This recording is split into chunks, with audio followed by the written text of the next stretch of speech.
চাউলের গুঁড়ার সাথে সুজি দিয়ে যে এত সুন্দর বাফা পিঠা করা যায়, এটা তৈরি না করলে বোঝা যাবে না। তো বন্ধুরা, কে কোথা থেকে দেখতেছেন, ইউটিউব বা ফেসবুক, দেশ বিদেশ যে যেখান থেকে বসে দেখতেছেন এই রেসিপি, সবাইকে জানাচ্ছি স্বাগতম। আসসালামু আলাইকুম।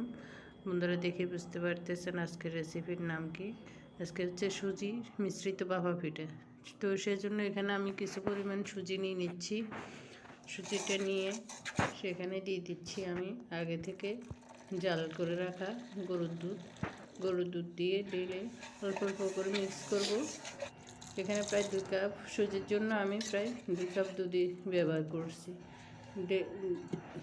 সুজিটা মেখে দুধ দিয়ে ভালো করে ঢেকে রাখবো 10 মিনিট। 10 মিনিট পর আসলাম। এই যে দেখেন, সুজিটা কিছুটা ফুলে গেছে। এখন সুজিটার সাথে মিক্স করে নিব আমি চাউলের গুঁড়াটা। এগুলি আমার ফ্রিজে ছিল ফ্রোজেন করা শেষ চাউলের গুঁড়া। এখন এখানে দিয়ে দিচ্ছি পরিমাণ মতো লবণ এবং চিনি এবং বেকিং পাউডার। সবগুলি দিয়ে এরকম একটা ঘন গোলা করে নিব। এটা বাফা পিঠার মতন শক্ত গুঁড়ো গুঁড়ো হবে না, এটা এরকম গোলা আকারে করে নিতে হবে। এরপরে দিয়ে দিচ্ছি পরিমাণ মতো নারকেল।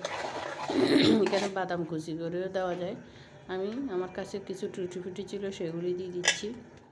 টুটি ফুটিটা এগুলি আমি ঘরে করছিলাম, সেই টুটি ফুটি এখন দিয়ে ভালো করে মেখে নিব।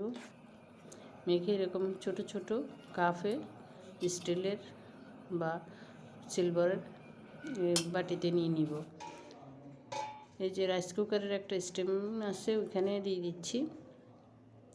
স্টিমের পাতিলটাতে বসে আমি সবগুলি গোলা কেকের বা টিনের স্টিলের ছোট ছোট ফেলায় ভরে নিব।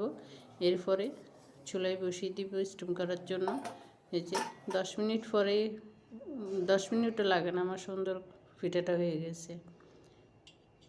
পিঠাটা একটু চেক করে দেখতেছি, সুন্দর বাফা পিঠা রেডি। তো আলহামদুলিল্লাহ, আমার পিঠাগুলি খুব সুন্দর হয়েছে, ফুলে দ্বিগুণ হয়েছে। তো সবাই আমার পেজটা যদি ফেসবুক দেখে থাকেন তাহলে একটা লাইক, ফলো, কমেন্ট করে যাবেন। আর যদি ইউটিউব থেকে দেখে থাকেন তাহলে একটা সাবস্ক্রাইব করে পাশে থাকবেন, লাইক কমেন্ট করে যাবেন। এই যে কেটে একটা পিঠা দেখাচ্ছি, ভিতরে একদম সফট সুন্দর স্পঞ্জি হয়ে গেছে। তো সবাই ভালো থাকবেন, সুস্থ থাকবেন, আমার চ্যানেলের সাথে থাকবেন। শেষ পর্যন্ত থাকার জন্য ধন্যবাদ। আল্লাহ হাফেজ। আসসালামু আলাইকুম।